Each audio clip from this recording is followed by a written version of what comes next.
existe um risco que está crescendo cada vez mais nos radares macroeconômicos, para quem acompanha mais de perto, e quem me acompanha nesse podcast sabe que eu não gosto de ficar fazendo previsão, porque é impossível você saber todos os fatores que podem influenciar. Só que o que eu quero passar aqui é algo que não está sendo dito, né? Porque a grande narrativa está sendo em relação ao Trump, a tarifas, etc., juros que sobem, né? O não controle da inflação pelo Fed, números bastante ruins, etc., e todo mundo está focando nesse tipo de narrativa, o que é maravilhoso porque a gente precisa dessa informação, mas o que eu quero passar é uma visão um pouco mais macro de um outro fator que está acontecendo que pode influenciar diretamente e fazer os mercados caírem ou mesmo desabarem, dependendo da intensidade, agora em 2025. Lembrando, não existem certezas, mas probabilidades para você colocar no seu radar, e eu quero explicar da forma mais simples possível como que é essa dinâmica. Então vamos lá. Apesar de a gente estar num mercado em alta, né, um bull market, então assim, as ações subiram muito nos últimos anos, você tem o Bitcoin perto ali dos 100 mil dólares, o ouro nas máximas históricas, esse tipo de mercado, né, exatamente como o milkshake do dólar, o mercado financeiro, ele está em alta. Porém, os bancos, eles têm um outro mercado no qual eles captam liquidez para suas atividades do dia a dia, para se manterem vivos, para poder manter todos os seus pagamentos de pé, eles precisam pegar dinheiro emprestado todo santo dia. E esse tipo de mercado a gente chama de Money Market Fund, que é um mercado de curtíssimo prazo, e ele que é a engrenagem do motor do sistema interbancário para manter tudo que nós temos de pé. E nesse exato momento, os bancos, né, não nesse exato momento agora, mas eles vieram tendo várias dificuldades para poder captar liquidez, que eles faziam diretamente pelo Fed, pelo que a gente chama de reverse repo, e eles começaram a migrar cada vez mais, sendo mais defensivos. Então eles estão preferindo investir em títulos da dívida pública americana de curtos prazos, certo? Isso até ajuda a entender um pouco por que os juros de longo prazo nos Estados Unidos estão subindo tanto, né? Os bancos estão preferindo comprar os de curto prazo também, mais uma força aí. Só que isso, quando você escolhe fazer isso, você também não fornece dinheiro suficiente ao sistema financeiro. Então você percebe um certo aperto nesse mercado. Bom, mas até aí, tudo bem. Não estamos ali com nenhum grave problema agora. Onde que o problema entra? O governo dos Estados Unidos, ele entrou logo em janeiro, né, já tinha sido estendido, inclusive uma vez, existe o problema do teto da dívida americana, que sempre volta à tona, afinal a dívida ela vem subindo de forma exponencial e você sempre tem que fazer aquele teatro como se houvesse a condição de você manter um teto da dívida, sendo que você tem uma dívida exponencial e os juros são também exponenciais, por mais que você tenha agora, né, uma vontade de querer cortar tudo isso com o Doge do Elon Musk, etc., mas isso é para um outro capítulo. Como o governo é obrigado a seguir essa regra do teto da dívida, você vai precisar renegociar isso. E a partir do momento que você atinge o teto, os Estados Unidos não pode mais emitir nova dívida. Então ele não emite mais bonds, o que faz com que eles sejam mais raros. Só que automaticamente ele também não consegue captar novo dinheiro que vai ser injetado via bonds, que entram diretamente nas contas do Tesouro americano. Pensa como se fosse uma conta corrente, onde a partir dessa conta você vai pagar todas as despesas do governo americano. Tá, Renan, mas como é que o governo vai fazer a partir de agora se ele não pode emitir nova dívida? O que ele vai fazer? Existe um saldo nessa conta corrente que a gente chama de TGA, que é o Treasury General Account, certo? Esse Treasury General Account, ele está nesse exato momento, se não me engano, não estou aqui com o gráfico na minha frente, mas deve estar um pouco acima de 800 bilhões de dólares nesse momento, está até com bastante saldo nesse exato momento, só que essa que é a grande questão. Se você não pode mais emitir dívidas, você é obrigado a começar a drenar dessa conta, sacando dinheiro da conta do governo no Fed, desse TGA. E quando acontece esse saque, você injeta uma liquidez nos mercados, e isso nos mercados financeiros, não no mercado real, certo? Não é um dinheiro que vem para mim ou para você, né, do famoso exemplo que eu sempre uso do restaurante italiano que quer abrir, mas não, para os mercados financeiros, né, para os bancos, etc., criando a ilusão de que nós estamos numa economia saudável com uma certa liquidez injetada.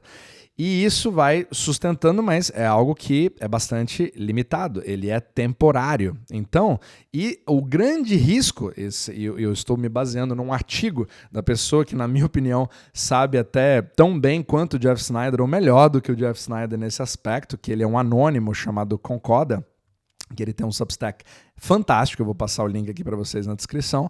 Ele fala justamente que o grande risco de liquidez que nós temos agora nesse momento é que o fluxo desse dinheiro do TGA vai enganar os bancos, né? Ele vai melhorar as condições financeiras, ele leva os mercados para cima, inclusive ações, bitcoins, etc. Porém, isso é bastante temporário e um risco que a gente não vê é que quando você usa esse saldo dessa conta corrente, enquanto os Estados Unidos estão negociando o teto da dívida. Assim que um acordo é feito, onde tudo isso dá mais empurra de novo, né, com a barriga, mais um prazo para o futuro, o Tesouro vai ter que repor o dinheiro nessa conta corrente, no TGA. E nesse momento em que você repõe esse dinheiro, você começa a emitir uma grande quantidade de títulos, certo? Porque você precisa colocar esse dinheiro de volta, aí o Tesouro volta a poder emitir os novos bonds, e esses bonds vão funcionar como se fosse uma esponja, e vai sugar a liquidez dos mercados, que iriam para outros lugares e começam a ir para os bonds, já que os investidores vão precisar comprar esses títulos. Aí os bancos começam a perder mais reservas, o crédito fica mais apertado, e é nesse momento em que você tem um grande risco de reversão daquela liquidez. Então você está com aquela impressão de que está tudo bem, com a liquidez ali entrando nos mercados, mas o mercado, segundo o Concorda, está ignorando completamente o que vem depois, só focando na liquidez atual daquele momento. Quando o TGA começar a ser reabastecido, essa liquidez vai ser drenada rapidamente. E a história já mostra no passado que esse tipo de dinâmica pode levar a quedas bruscas no mercado, né? Quando os traders percebem que o fluxo de dinheiro está sendo revertido, principalmente com a forma que o mundo inteiro faz investimentos nos Estados Unidos. Você pode checar o meu capítulo passado que eu falei sobre como os Estados Unidos são usados como poupança para o resto do mundo, porque você coloca dinheiro simplesmente em fundos sem pensar no ganhador ou perdedor. Você bota na SP500, esquece, e isso vai sendo jogado e pulverizado para todo mundo, independente se as empresas estão indo bem ou estão indo mal, porque na verdade o motivo não é sobre as empresas, é sobre você tentar proteger o seu capital. E o resto do mundo está, comparativamente aos Estados Unidos, indo pior. As economias não estão crescendo e os bancos e os investidores precisam achar algum tipo de porto seguro, e obviamente que vai canalizando muito para bonds americanos, mas também para o mercado financeiro americano, como ações SP500 e também Bitcoin, certo? Como uma das formas de você criar lucro.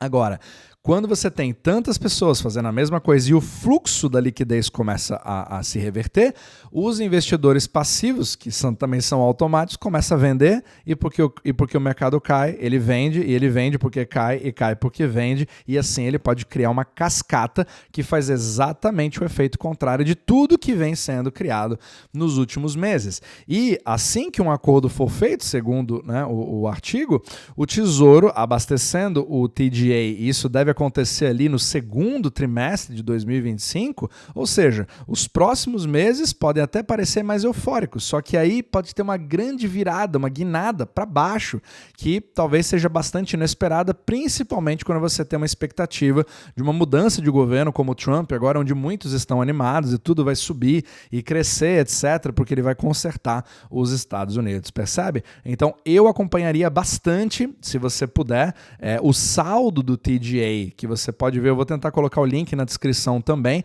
para você mesmo conseguir ter um termômetro dessa dinâmica acontecendo e ver se de fato isso vai continuar. Então, para uma conclusão aqui, né, obviamente isso não é uma previsão, não estou dizendo com certeza que é exatamente isso que vai acontecer, e muito menos quando, só que a probabilidade, principalmente quando você vê essa dinâmica, que é baseada no Tesouro Americano, na renegociação, vai ter todo um teatro político, né? Você entra em default, tem toda aquela novela que sempre acontece quando a gente fala do teto da dívida americana, mas o que acontece é depois da negociação. Então, o grande perigo, segundo o artigo do Concorda, é que depois que houver um acordo e que traga aquele alívio de uau, agora o Tesouro Americano vai poder voltar a emitir os seus bonds, é aí que começa o efeito de esponja sugando liquidez, e quando você tem a liquidez indo muito para um lado,